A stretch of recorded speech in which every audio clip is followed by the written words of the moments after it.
Oke, selamat datang di podcast Kalbar 1 dengan program Kastol. Kali ini kita akan bertemu dengan Ketua Badan Pengawas Pemilu Kota Pontianak, yaitu Bang Rawing. Selamat datang, Bang Ridwan, atau biasa dikenal Bang Rawing. Ya, selamat datang. Saya alhamdulillah bisa berkunjung di Kastok ya. Kastol, ya nama Kastok. programnya Kastol, Bang. Program Kastok ini semoga pertemuan ini kemudian membawa berkah buat kita dan kerjasama kita ke depan. Siap, oke Bang. Karena momentum Pilkada serentak 2024 ini akan berlangsung pada bulan September ini, sudah masuk ya Bang tahapan-tahapan pengawasan. Ya, jadi tahapan pengawasan sebetulnya dimulai dari bulan Juni kira-kira kemarin. Ya. Bulan Juni dan sekarang hampir masuk ke tahapan penetapan calon, dan kemudian nanti setelah penetapan calon 3 hari berikutnya itu langsung ke tahapan kampanye. Oh iya ya, termasuk itu ya Bang, rekrutmen Panwascam kemarin itu sudah masuk tahapan. Ya, jadi rekrutmen Panwascam juga masuk tahapan, kemudian PKD pengawas tingkat Kelurahan kelurahan atau desa itu itu ya. juga ya, dan sekarang ini sudah memasuki rekrutmen PTPS, Pengawas pengawas tempat pemungutan suara. ya.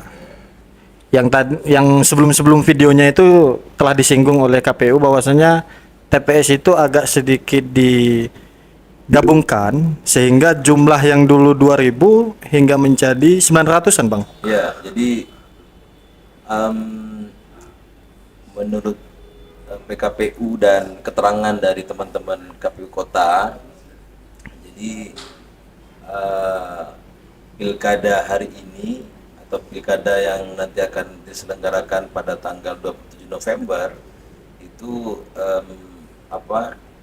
diperbesar jumlah daftar pemilih di satu TPS ya, itu hingga maksimal 600 dan minimal untuk di kota kabarnya itu 550. Iya iya. Nah, kalau di kabupaten yang lain mungkin bisa berkurang dari 550 ya karena soal geografis. Ya. Tapi kalau untuk di kota itu dipatok 550. Karena itu kalau dulu di Pemilu. pemilu tahun 2024 kemarin di Februari itu ada 2110 TPS. Nah, sekarang menjadi 904 TPS dengan TPS khusus. Jadi Ya, ya, 899 TPS umum, yang 5 itu TPS khusus. Di antaranya seperti apa? Iya, TPS khusus misalnya kayak di Rutan, Oh, Rutan. ya, kemudian Rusun, Rusun, dan oke. universitas yang di belakang Antonius. Iya iya. Masuk kalau nggak salah itu Aisyah juga. Oke oke. Karena tadi agak menyinggung rekrutmen PTPS ya, teman-teman mungkin bisa menyiapkan data semuanya yang nanti akan disosialisasikan oleh Ketua Bawaslu. Bagaimana cara mendaftar dan kapan mulainya itu? Ya, jadi sejak tanggal 12 hari ini ya itu Ya. sudah kita sebenarnya dari tanggal 9 kemarin itu sudah dilakukan sampai tanggal 12 ini itu sudah disosialisasikan pengumuman rekrutmen. Nah, dari tanggal 12 ini nanti sampai tanggal 28 itu warga Kota Pontianak khususnya ya, itu boleh mendaftar di kecamatan masing-masing. Jadi teman-teman Panwascam sekarang itu sudah membuka pendaftaran. PTPS. Tadi sore dari jam 2 saya ke Pontianak Utara, ke Pontianak Timur, itu teman-teman sudah menyiapkan perangkatnya semuanya. Jadi tinggal masyarakat yang Berminat ya. untuk menjadi pengawas TPS silakan mendaftar di Panwascam Di masing-masing kecamatan ya Bang? masing-masing kecamatan, usianya minimal 21 tahun. Nah, jadi silakan, yang penting dia bukan bagian dari Partai politik misalnya anggota atau tim pemenangan atau tim sukses atau relawan gitu ya Bang? ya, atau relawan, janganlah. Jadi yang itu syarat yang tidak syarat yang dilarang untuk menjadi penyelenggara. Siap. Khawatir memihak. Ya. Kita penyelenggara ini kan mesti netral atau independen, Independen. dan tidak mihak pada satu pasangan calon. Gitu. Dan itu sesuai ini Kak Bang, kalau untuk pendaftaran PTPS, seumpama itu domisilinya di Kelurahan Siantan Tengah, Ya, jadi daftarnya hanya di Pontianak Utara kecamatannya ya, Iya. tidak boleh melangkahi kecamatan lain gitu. ya basisnya kecamatan. Ya ya. Jadi basisnya kecamatan. Karena itu kalau dari Kelurahan Batu Layang misalnya mau daftar di Siantan Hulu, boleh. Nah, dari Siantan Tengah mau daftar ke Siantan Hilir misalnya, silahkan, nggak apa-apa. Iya. Tapi kalau melintas itu tidak boleh. Jadi basisnya Kecamatan. Oke oke.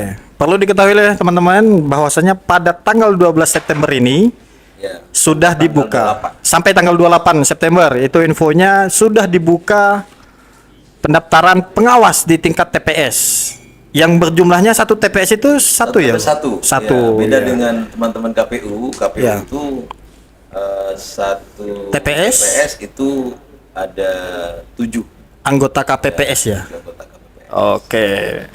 Bang, mungkin agak sedikit menyinggung nih dalam proses atau strategi yang disiapkan oleh Badan Pengawas Pemilu atau Bawaslu Kota Pontianak dalam menghadapi Pilkada 2024 nih, Bang. Ya, jadi Bawaslu Kota Pontianak sesuai dengan tugas, wewenang, dan kewajiban itu mengawasi setiap tahapan penyelenggaraan pemilihan Pilkada ini.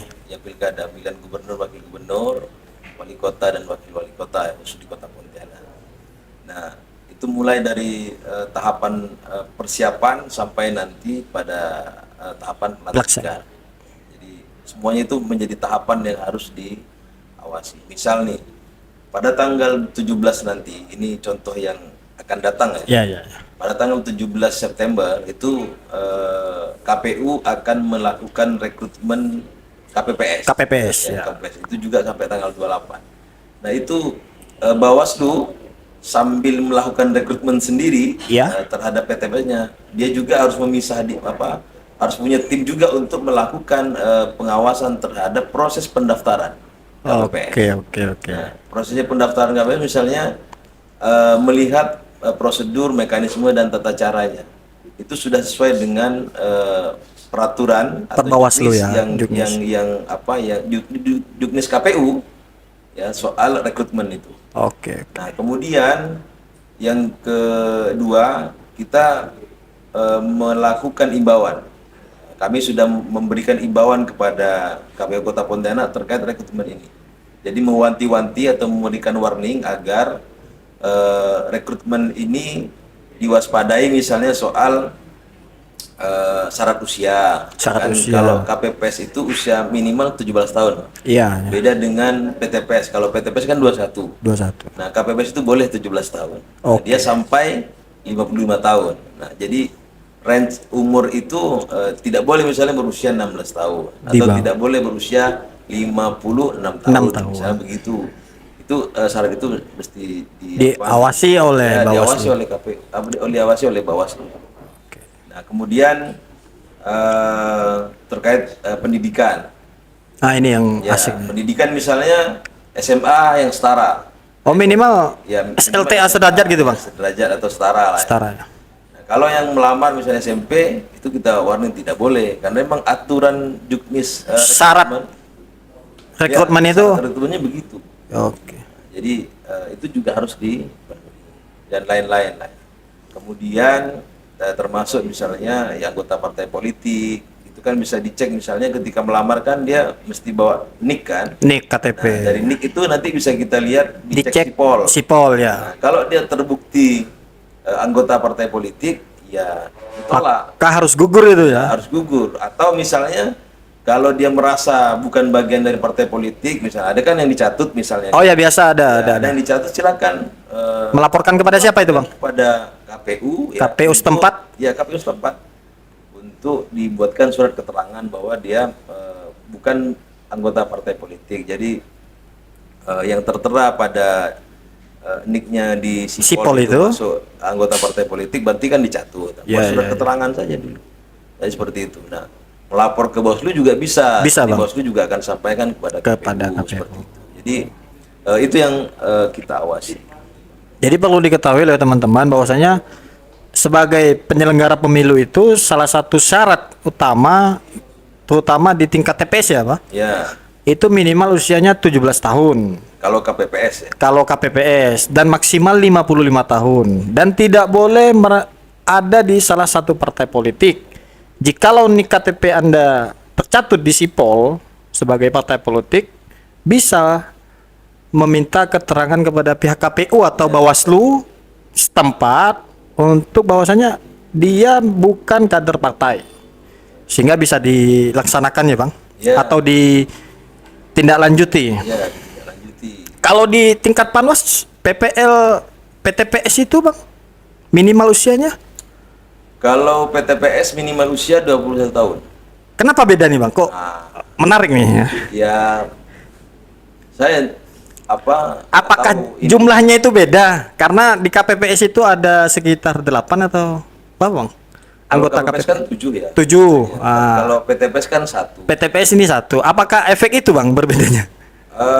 Pertama memang kalau pengawas itu ya mesti Intens. dewasa ya, mesti dewasa. Ya. Karena kan yang dihadapi ini kan tokoh-tokoh masyarakat atau masyarakat. Dan usianya random. Nah, yang usianya random. Jadi kalau teman-teman KPU misalnya dapat usia 17 tahun, kita dapat 21 kan dari psikologi mental kan lebih matang yang Iya, 21. Tapi secara itu ada aturannya juga. ya kebijakan soal 21 dan 17 itu membuat kebijakan lah ya KPU RI dan Bawaslu RI yang Iya. yang buat kebijakan Di Perbawaslunya atau di PKP. Perbawaslu. Dan atau Juknis rekrutmen PTPS. Di undang-undang juga disebutkan sebetulnya soal usia itu. Misalnya kayak Bawaslu kota atau KPU kota itu kan minimal usia 30 tahun. Iya, iya. Kalau Bawaslu provinsi minimal usia 35 tahun. Oh, Ini iya. sudah ada ketetapan di undang-undang. Undang-undang. Ya, itu teman-teman. Jadi dibedakan mana KPPS, mana PTPS. Jadi kalau KPPS itu usia minimalnya 17 tahun, sedangkan pengawas TPS atau yang disingkat menjadi PTPS itu usianya 21 tahun. Dan pastinya syarat yang lainnya termasuk bukan anggota partai politik, bukan tim relawan, tim pemenangan. Khawatir ada keberpihakan ya, Bang. Ya, karena kalau penyelenggara kan tidak boleh berpihak. Ya, Jadi kembali dia- lagi tadi netral dan independensi. ya, jadi penyelenggara itu berpihak pada regulasi. Nah, itu berpihak kepada regulasi, apalagi melihat dari aturan-aturan yang ada, baik dari Perbawaslu atau PKPU memang tercantum tidak boleh bagian-bagian partai politik atau kader itu tidak boleh mendaftar sebagai penyelenggara. Dan mungkin berlanjut kepada tahapan itu, Bang. Setelah PTPS, mungkin kedepannya ini apa yang harus atau yang sudah disiapkan oleh Bawaslu Kota Pontianak dalam meminimalisir pelanggaran-pelanggaran tahapan pilkada ini? Ya. Jadi sesuai dengan edaran dan surat edaran Bawaslu RI, ya. Jadi Bawaslu Kota sekarang sedang mau akan membentuk 3 Pokja. Boleh disebutkan tuh, Bang, Pokja? Pertama, Pokja terkait dengan isu-isu negatif. Jadi kan sekarangnya kan era digital ya. Ya, Segala sesuatu sekarang itu hoax diekspresikan di media sosial. di media sosial. Berita-berita juga sama. Dan Iya, iya. setiap orang sekarang mengakses informasi itu luar biasa. Iya, Nah, karena itu kita khawatir hoax, kemudian penipuan-penipuan itu. Pembolak-balikan isu Isu. terkait isu sara, kemudian isu agama dan lain sebagainya. Iya. Itu kita bisa antisipasi. Ada di Pokja Ya, ada di Pokja isu negatif. isu negatif. Juga ada Pokja kampanye. Nah kan setelah penetapan nanti kan 3 hari berikutnya itu langsung kampanye tanggal 25 September. Boleh diinfokan, Bang? Ya, Penetapan itu tanggal Penetapan itu tanggal 22. 22 September. September, 23 itu cabut undi, berarti Nomor urut ya? ya nomor urut, kemudian 25 itu mulai kampanye. Tahapan Nah, kampanye. kampanye sekarang ini kan 2 bulan ya, jadi tanggal 25 September sampai tanggal 24 25 November. ya, sampai 24 November. Jadi kan 3 hari masa tenang ya. Jadi Masa tenang. 24 berarti 25, 26. Berarti tanggal 23, 24, 25, Iya. 26, 27. Jadi apa namanya? Dari 2 bulan itu masa kampanye, nanti jadwal kampanye akan diatur oleh KPU.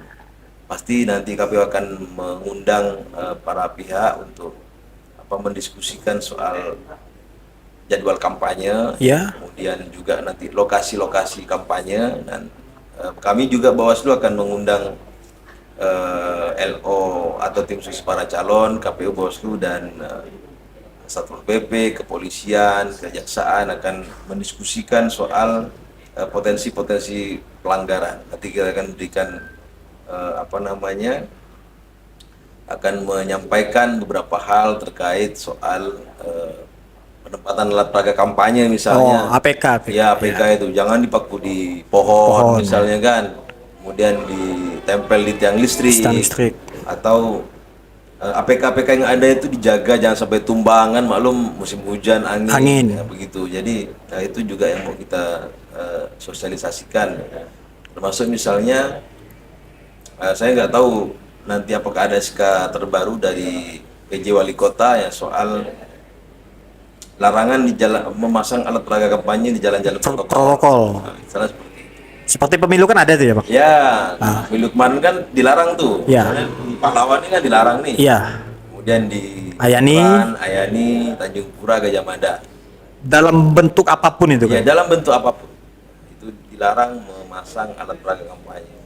Nah, kemudian Bawaslu sekarang juga telah membentuk sentra Gakumdu, yaitu unsurnya kejaksaan, kepolisian, dan Bawaslu, itu untuk menangani khusus pidana pemilu. Kemudian kami juga sudah melakukan pelatihan demi latihan buat Panwascam dalam rangka menangani sengketa antar peserta. Ini soal pemasangan alat peraga kampanye misalnya juga sudah kita latih.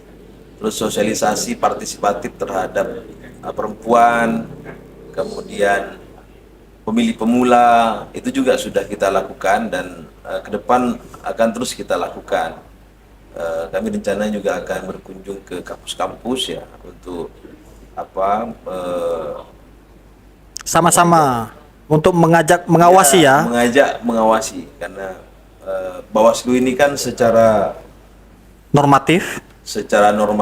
dan secara personalia pengawas itu kan sebetulnya sangat sedikit ya. Kami di Bawaslu itu hanya 5 orang untuk kota Pontianak itu, kemudian Panwascam itu 3 orang, kemudian PKD-nya 1 orang. 1 orang. Nanti ditambah PTPS PTPS itu pada 1 bulan masa kerja ya, itu ada sesuai dengan TPS. Jadi ada 904 TPS, berarti kan 904 PTPS. Karena 1 TPS, satu pengawas. 1 TPS, 1 pengawas. Nah, karena sedikit itu, maka tagline Bawaslu itu kan bersama rakyat awasi pemilu. Karena itu Iya. sosialisasi terhadap pengawasan partisipatif itu menjadi penting. Jadi mengajak setiap orang di Kota Pontianak ini untuk sama-sama mengawasi, peduli terhadap proses demokratisasi, memilih pemimpin terbaik di yang Kota ideal, Pontianak, kan begitu. yang membangun ke Dan depan. membangun itu kami mengajak masyarakat untuk sama-sama mengawasi prosedur, mekanisme, dan tata caranya. Kalau ada yang janggal misalnya, itu boleh ditanyakan kepada Bawaslu atau diberikan informasi awal. Misalnya boleh dicontohkan Bang, bagaimana memberikan informasi awal? Ya misalnya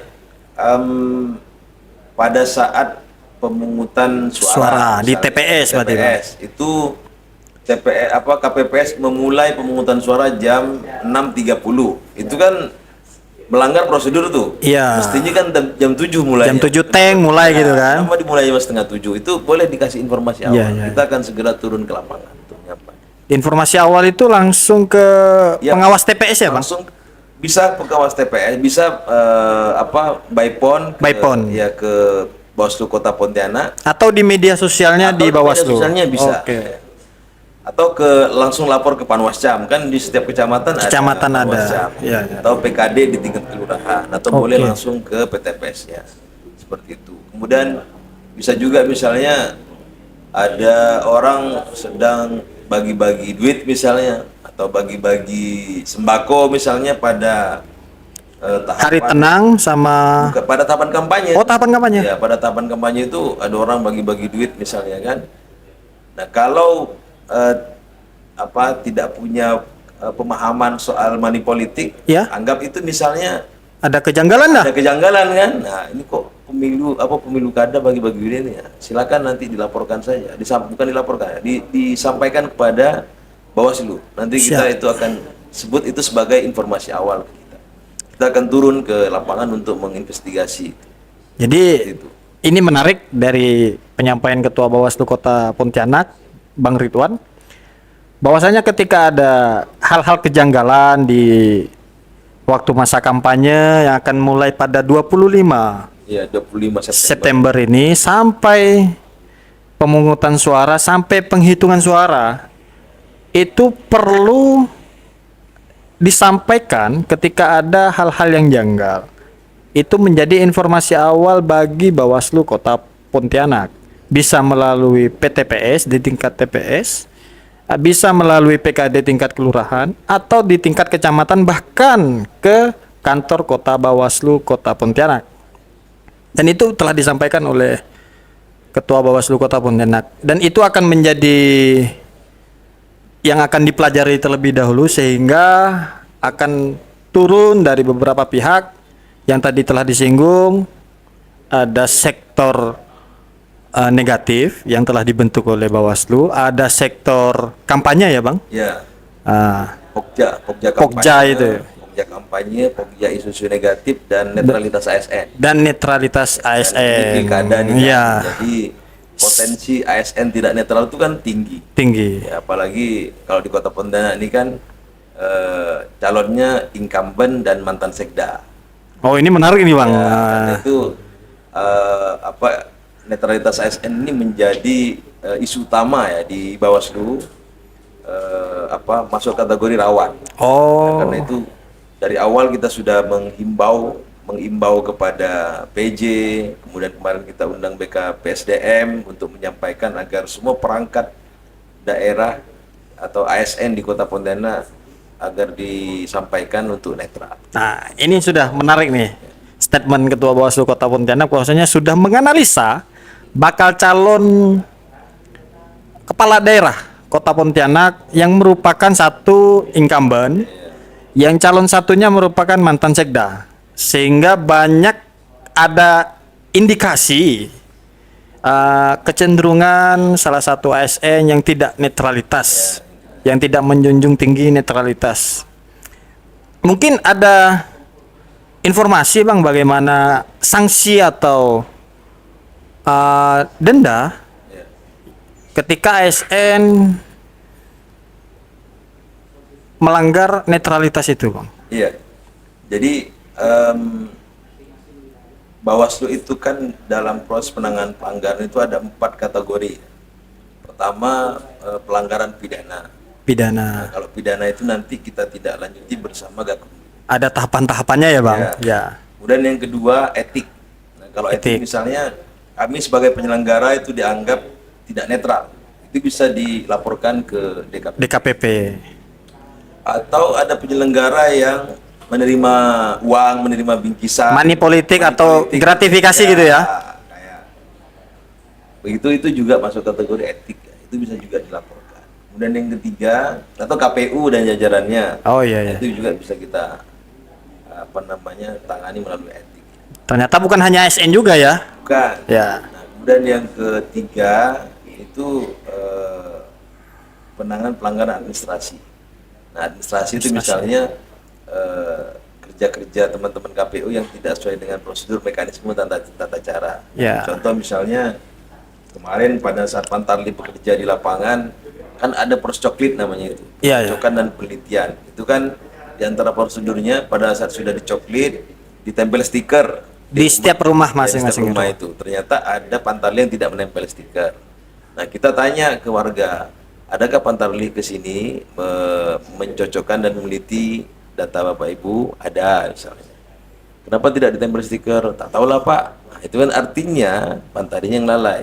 Iya. Kalau ibu itu bilang, "Oh, saya emang tidak mau Pak, karena nanti rumah saya kotor Siap. kalau udah dicat." Oh, Berarti iya. kan bukan Pantarlinya yang melanggar. Tapi memang masyarakatnya. Masyarakat yang nggak mau itu Tidak. tak bisa kita paksa. Ya. Begitulah, itu masuk kategori administrasi ya. Iya, iya. Kemudian yang keempat, Bawaslu itu juga menangani pelanggaran undang-undang lainnya. Nah, pelanggaran undang-undang lainnya termasuk tadi ketidaknetralan ASN terhadap pada saat proses penyelenggaraan pemilihan. Tidak netral misalnya nanti pada saat nomor urut sudah ditetapkan. Ya. Nah, lalu ada ASN yang dukung nomor ini, dukung nomor ini. Mengajak ya. Ya mengajak Kampanye atau itu. tanpa mengajak misalnya dengan pose jari misalnya. Oh, itu ngaruh juga, Oh Bang? iya, dengan pose jari atau apa Dengan pernyataan, video atau audio visual. ya, atau makanya biasanya Kesbangpol itu mengeluarkan warning atau mengeluarkan apa istilah itu, gambar-gambar yang dilarang, yang gambar-gambar larangan kepada ASN untuk berpose dengan jari, Oh, iya, iya, iya. pakai iya. jempol, pakai apa satu jari, Dua jari, dua satu jari, ya, tiga ya. jari, empat jari gitu-gitu. Iya, iya.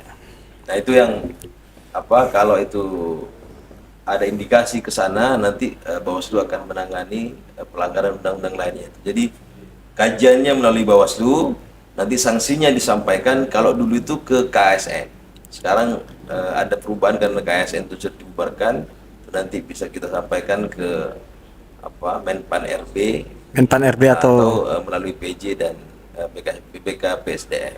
ya. Kayak perlu diketahui oleh teman-teman terutama ASN, sedikit disinggung bahwasanya netralitas ASN itu harus dijunjung tinggi karena ada beberapa sanksi dan denda yang ketika itu terbukti secara material ya, mengajak atau mengkampanyekan bahkan berpose pun itu bisa kena gitu.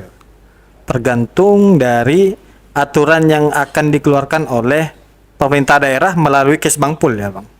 Ya biasanya Kesbangpol mengeluarkan warning seperti itu. warning. Jadi apa darurat, bukan darurat ya, peringatan dini bahasanya.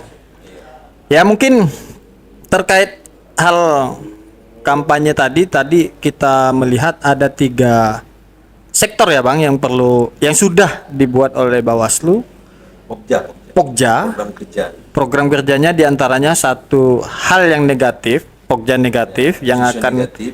isu-isu negatif, SARA semuanya akan ditelusuri baik melewati black campaign termasuk ya Bang. Ya, Black campaign masuk, termasuk di media sosial, isu-isu SARA itu akan diawasi juga oleh Bawaslu. Dan yang kedua Pokjanya yaitu Pokja kampanye. kampanye. Itu luar biasa sih dan sangat rinci karena melihat aturannya masih belum keluar juga ya Bang. Ya, jadi PKPU soal kampanye Ya. dan Perbawaslu Perbawaslu, soal kampanye ya, belum keluar. Tapi Pokjanya sudah dibentuk ya Bang. Ya, Pokja sudah kami bentuk. Ya, karena itu salah satu unsur di tahapan pilkada pasti ada kampanye. Oh iya. Ya. Walaupun 2 bulan ya Bang, jangka waktunya. Ya mungkin ada hal yang perlu disampaikan Bang kepada masyarakat Iya. Kota Pontianak. Baik, jadi buat seluruh warga Kota Pontianak, terutama yang mempunyai hak pilih, yang punya hak pilih ini kalau diregulasi itu kan berusia 17 tahun Ya, pada tanggal 27 November tahun 2004. walaupun belum masuk coklit Bang. Ya. Oh ya. Jadi yang dihitung itu 17 tahunnya pada tanggal 27 27 November tahun 2024. Jadi pada hari pelaksanaan pemilihan. Ya. Atau belum berusia 17 tahun tapi pernah menikah. Oh ya. Itu sudah memiliki hak pilih. Nah, karena itu bantu kami Bawaslu Kota Pontianak untuk sama-sama melakukan pengawasan terhadap seluruh proses Tahapan pilkada. tahapan pilkada. Jangan lupa memilih berdasarkan visi, misi, dan program kerja. Tolak politik uang, tolak yang melakukan isu SARA. Jadi memilih itu kan bukan memilih agama, Ya. bukan memilih suku, bukan memilih jenis kelamin, Ya. tapi memilih berdasarkan visi, misi, dan program kerja. Betul. Saya yakin kalau itu dilakukan dan masyarakat turut melakukan pengawasan dari tahapan demi tahapan itu, kalau ada persoalan silakan nanti dikomunikasikan dengan Bawaslu. Saya yakin pemilu akan berlangsung dengan aman, damai, dan akan melahirkan pemimpin terbaik di kota ini. Untuk 5 tahun ke depan. 5 tahun ke depan. Ya, terima kasih Ketua Bawaslu Kota Pontianak yang sudah memberikan edukasi, informasi bagaimana pilkada berjalan damai, demokratis, dan pastinya akan memilih pemimpin Kota Pontianak 5 tahun ke depan. Mungkin bisa di lain waktu kita bertemu kembali Bang ketika ada hal-hal atau informasi yang urgent yang harus perlu kita sampaikan dan perlu kita bincang-bincang bersama, karena mungkin ini tahap awal ya, jadi agak-agak memang kaku Bang. Mungkin kedepannya kita agak-agak sedikit rileks Ya, karena dengan hanya minuman kopi ini yang kita sajikan kepada narasumber kita yang saat ini Ketua Bawaslu Kota Pontianak, Bang Ridwan. Terima kasih. baik, terima kasih. Sama-sama. Berapa menit?